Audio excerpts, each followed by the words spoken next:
And welcome into the Rant, everybody. Oh, this is going to be a fun night. This is going to be special. Cade McFarland, Bill Haston, and look who we have here. Former TU quarterback, former TU head coach, my state senator. Yes. Dave Rader's here. Dave, thank you so much. Great to be here. I ran into you yesterday at 11th and Harvard. We were sweating BBs. I was sweating more than that. And you said, I want to rant. I want to rant. then absolutely we're going to make Put that me on happen. the rant. Thank I want you to rant. for being here, sir. What a joy this is. You didn't mention Rogers High School. That's right. Rogers Roper. That's right. And, We're struggling right now, but we're coming drafted along. by the Chargers? Yes. And they thought Fouts was better. Go figure. Why would they have thought? Why would they have thought? Do you know who Dan Fouts is, Jacob? Yes, of course. And Joe Gibbs made that. I know him as an call. analyst first, though. So. What does he know about football? What does he know? What does He had to Joe go. Gibbs He know had about to go football? run cars. We're going to have fun ranting with Bill and Dave. Jacob, get this thing started, buddy. Well, I What just you want to got? mention first that you did lose to Mr. Rader in a one-on-one basketball charity tournament. So just I mean, you just heard the athletic resume from him. You know what mine is? Nothing. There isn't one. That's right. So I think you just read it off. You lost to Coach Rader in it. That's all it the says. athletic resume. That's all it says. No shame. No. Let's start off with the best thing you saw in football this weekend. Caden, go first.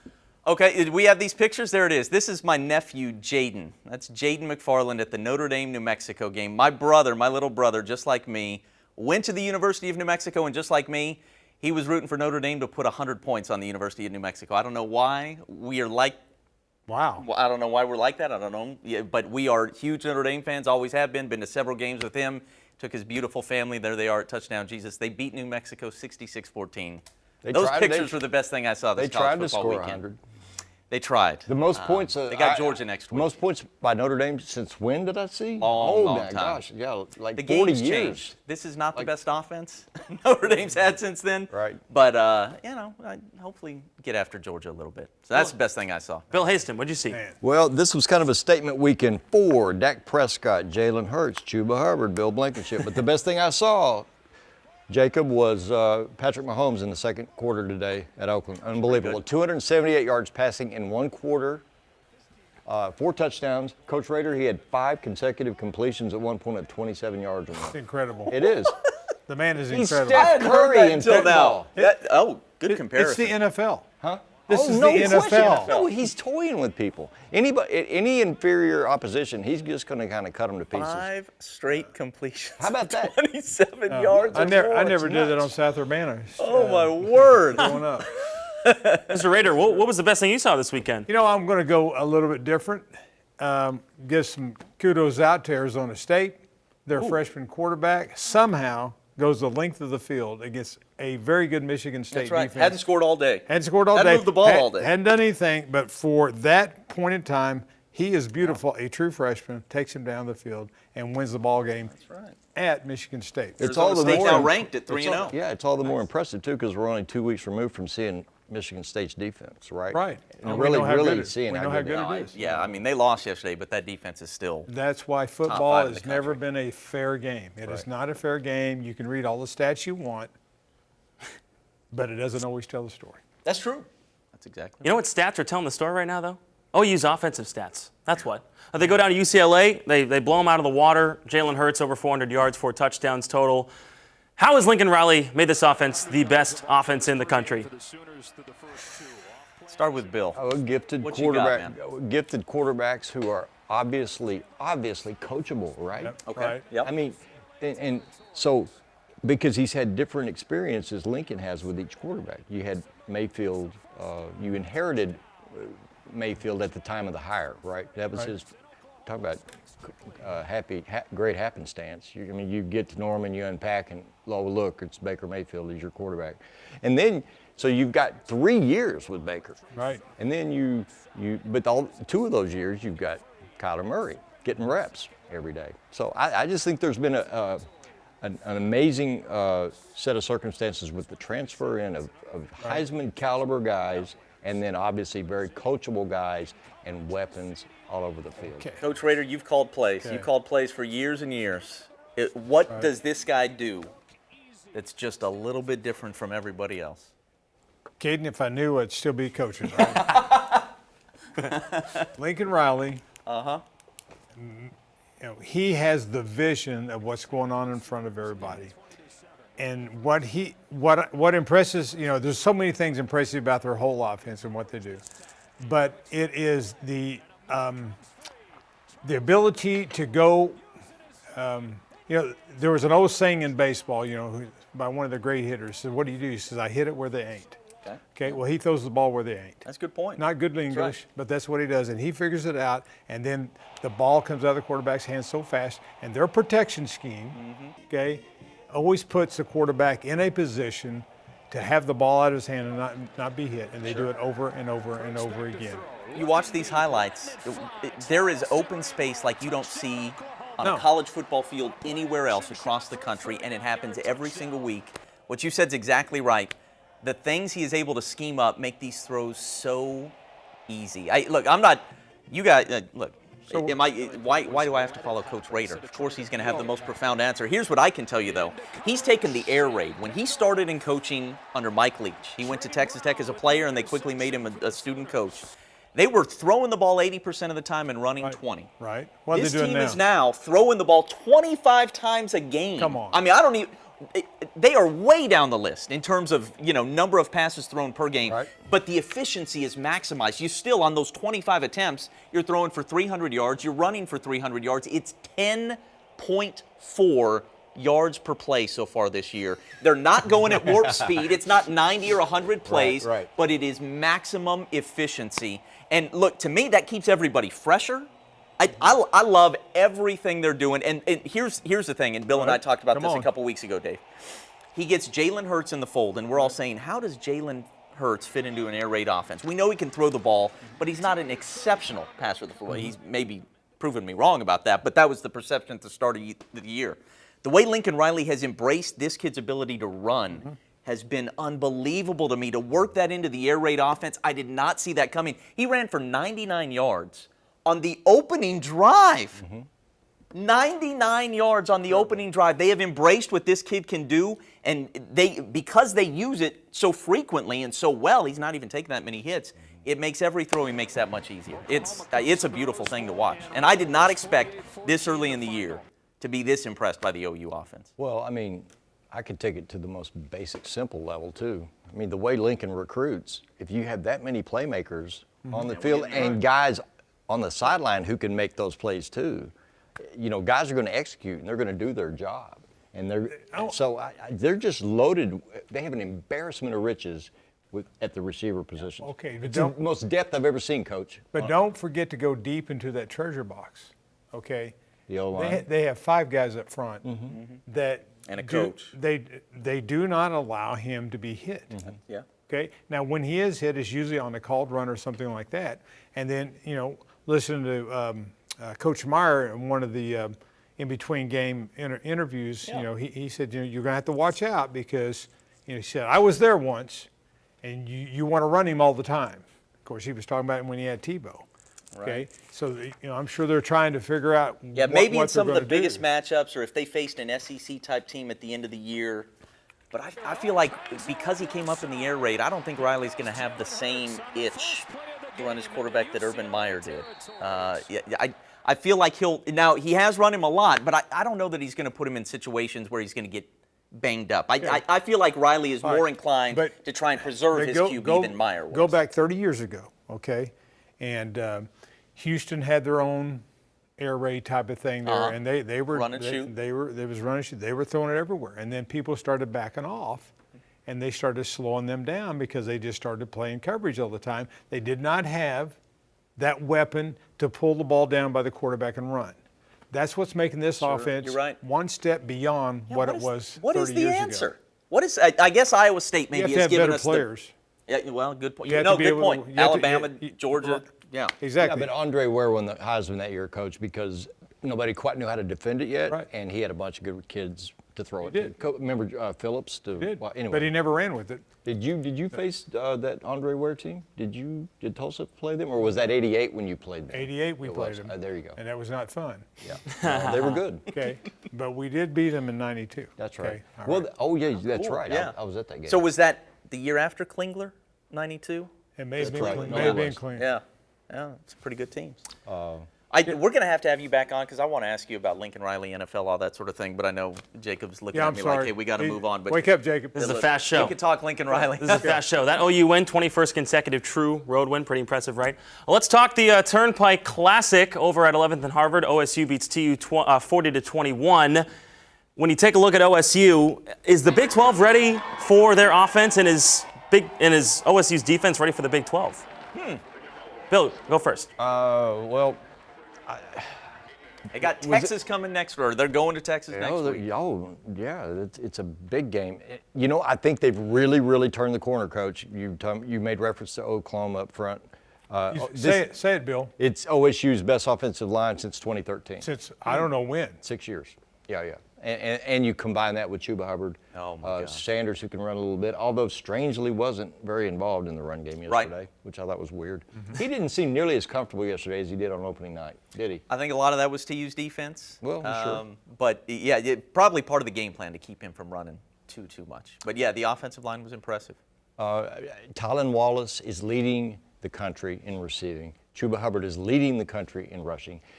In the Big 12, Hubbard is leading the conference by 40 yards a game. Tylan Wallace is leading the conference by 50 yards a game.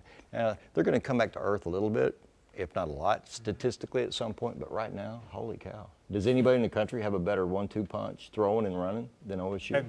Right now? Hadn't seen it. Oklahoma comes close. That's right, because Jalen Hurts is number 2 in the conference in rushing. He is. That's nuts. It is. What'd you make of these guys, Dave? You were there yesterday. You know, they scored the final 20 points of the game. Probably wasn't their very best effort, but this is a good ball club. It is a very good ball club. To me, and Bill already talked about the offensive line. The most, maybe I should have said this earlier. The most impressive thing was the change at halftime when they shut out Tulsa in the second half, because Tulsa had some momentum and was going to receive the kickoff. Okay, dropped the third down pass, really hurt. Right. Okay, the penalties really hurt Tulsa, but I think one of the key things that happened though, and again, this is one of the reasons I like Coach Gundy so much, is that he does not lose his cool unless it's to make a point. Could have gone into the locker room and said, okay, hey, that's the way you guys are going to play. I'm just going to stand here and watch. And he said, what we did, we made some adjustments. We got our team together, and then they come out and do what?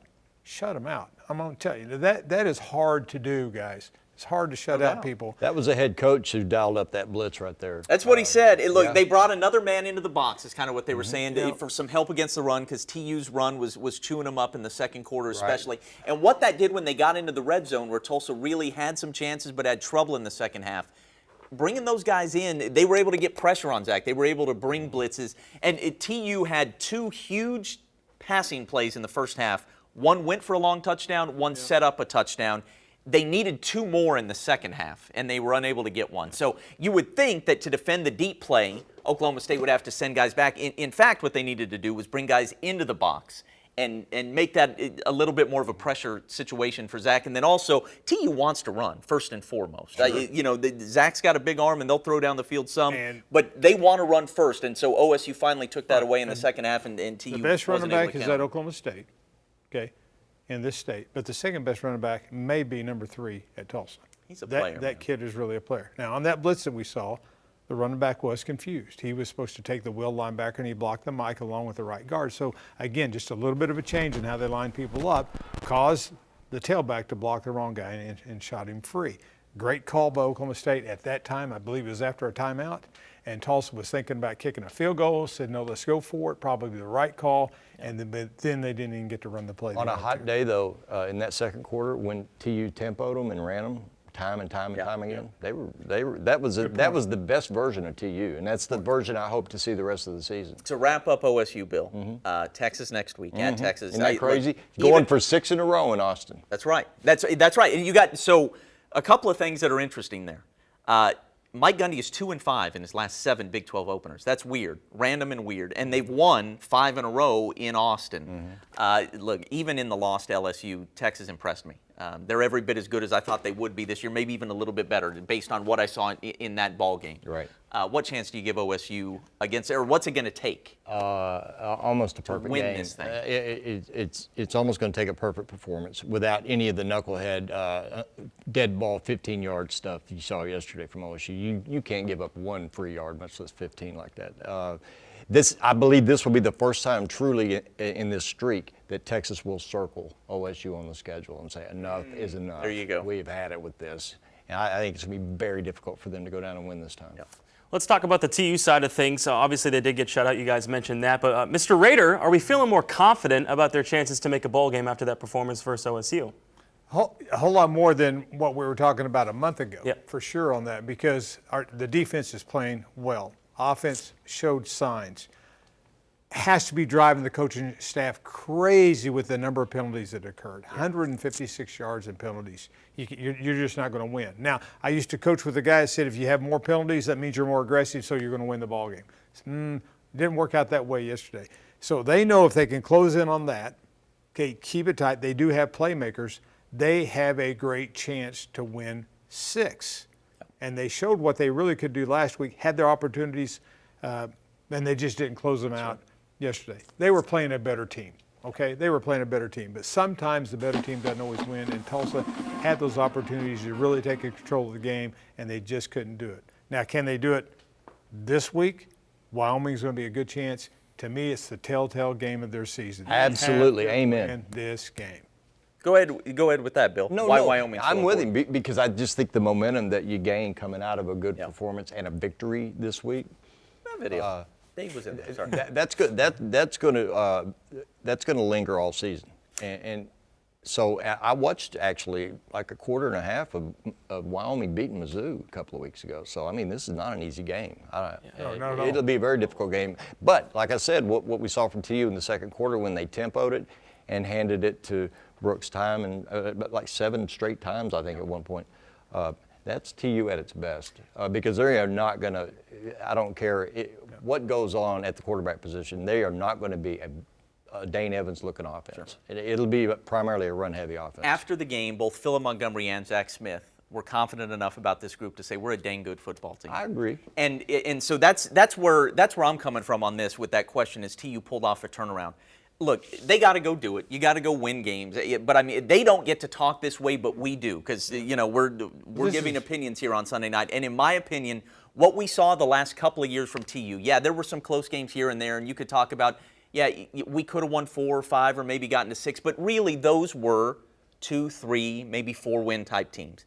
This team's clearly better than that. And so, how often does a coach get to pull the thing out of the ditch in this day and age? Guys get fired after sometimes just one bad season. Usually, I love the fact that this group went through 2 really tough seasons for lots of different reasons. Quarterback play would probably be, most important there. Yep. I love that Philip Montgomery, a guy who I think really does it the right way, has been able to bring this program to the level it's at, where they could for 30 minutes go toe-to-toe with Oklahoma State, and the thing could be, 21-20. Hey. There's Dave. Wow. I know it's too early to crown him, but the fact that Montgomery afterwards would say we have a dang good football team, I'm just going to agree with that. I don't know how it's going to end up because the schedule is so difficult, but I think they have pulled the car out of the ditch, and I couldn't be happier about that.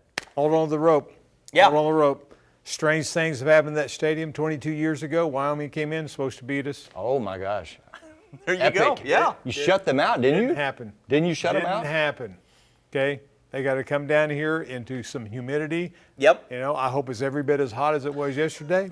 I hope it is. We're going to try to take the twin grandsons with us, see if they can make it. But we need all that help to do it. It's going to be a big game. That's a game I'm going to look back on this week. I'd forgotten about that. That's right. That was you were a home underdog in that.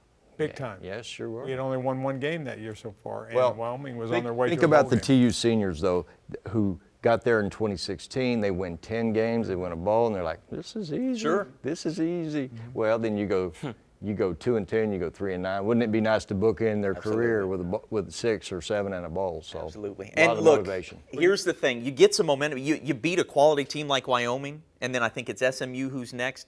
You string together a couple, and the momentum can really play in your favor. Coach Montgomery talks a lot about momentum. I'm not going to cap it at 6. I know we've done that for months, you and I at least have, looking at the schedule. What I saw from that team yesterday, if this thing gets going and they get a bit of momentum, they can be, I think, really pretty special and capable of beating everybody on that schedule. Maybe you leave UCF off to the side because, gosh, what they did against Stanford was frightening. But I think in this conference, they'll be able to give as good as they get against just about everybody. Plus, so let's see where it goes. I just think belief is about 51% of everything. So I think they come out of Wyoming clean and happy. They'll be of the belief that they're a good football team. I'm glad you said that, Bill. Football is one of the few remaining sports where effort counts, and effort can overcome talent time and time again. Football is one of the few sports that it can happen like that. That was a pleasure. Ask Bill Blankenship. Man, Owasso made a Are you leading me statement into the other Owasso? night. You know about some of this stuff that I had on the I table? don't. And I'm looking at, who cares that they're playing already, Jacob? No, we it's can okay. we can keep going.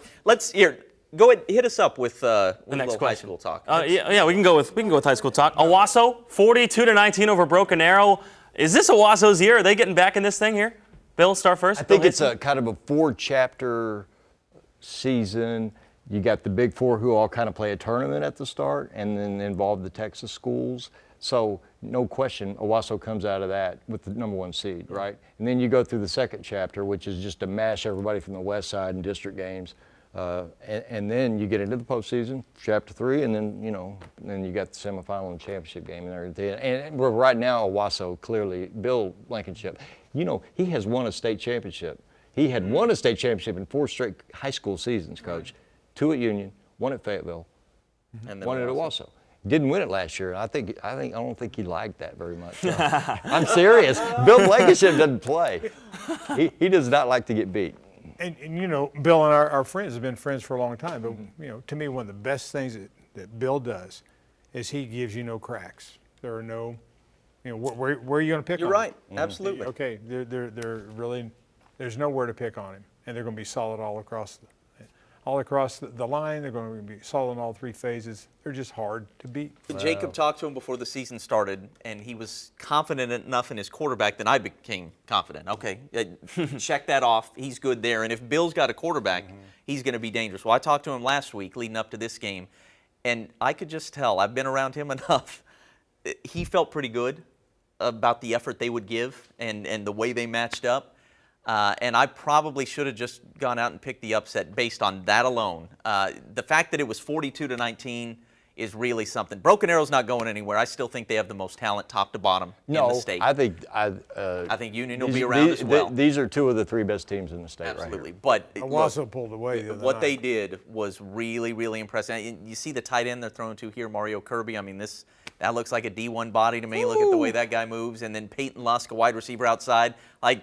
He's got some players up there at Owasso, and when Bill's got players, look And their out. cornerbacks had 2 interceptions versus Fayetteville, so Yeah, that's right. they played pretty well. Quickly, we had some sad news this past week. T. Boone Pickens passed away at the age of 91. Bill, we were talking about it off the air. You said you could talk about this man forever. So Hasten, start us off. Well, I mean, just his generosity changed Oklahoma State. I mean, his lifetime giving to the university amounted to more than $500 million, and more than half of that money was football and athletics specific. So, I mean, his legacy is that, well, there you go. That's kind of his legacy right there. Yeah. Is that beautiful before and after stadium. on that is something. Coach Rader could testify to the condition of that old ballpark. It was a mess. It was an eyesore, and what they did to call it a renovation doesn't do it justice. They built a new stadium on top of an old stadium is what they did. I'll miss Boone. I mean, he was every time I interviewed the man. I don't know how many interview requests it was, but not Never. a single time did he say no. Never. I mean, I know I interviewed him 30 times, and he never said no. And he always said something interesting, and usually says something inflammatory and controversial. And I'm just like, thank you, Lord. Because you would ask Boone about the day of the week or his favorite color, and he would somehow work Gundy's Bedlam record into the deal every time. Every time. Well, Bill, it's funny you mentioned that actually, because Gundy acknowledged him in his post-game presser yesterday after the win versus TU, and I think that was pretty big of him. He said they did have some challenges, but T. Boone Pickens won most of those battles. Well, if you got two guys at the highest level of being egomaniacal, of course they're going to clash. I mean, one of them's a billionaire and the other one's a head football coach. Of course they're going to clash. Yeah, and I'm glad that Gundy wasn't disingenuous about it, that he led with that basically. Yeah. When we went head-to-head, he usually won. I mean, that's a great way to That's not true. No. Is it? Well, yeah, look at Gundy's salary for crying out Gundy loud. won a major contract negotiation in 2011/12, and Boone never forgave him for it. And that's the truth. God bless Boone, but that's the truth. All right. Well, this was fun. Dave, was thank fun. you so much for coming Thanks. in. We Thanks for really letting me come in. appreciate it. Bill, good seeing you again. Thank you. We'll do this again next Sunday. Jacob. For sure. I was nervous. Mr. Rader's coming in. I'm like, ooh, I gotta dress up a little bit more. Why I so had formal? I had a T-shirt on last Appreciate week. that. I put on a little Raider. button down this week Raider. because I got scared. Yeah, Coach Rader, exactly. We'll be I back sure enjoyed it. next week on the Rant on Sunday Night Football and halftime. We'll see you then. Thanks.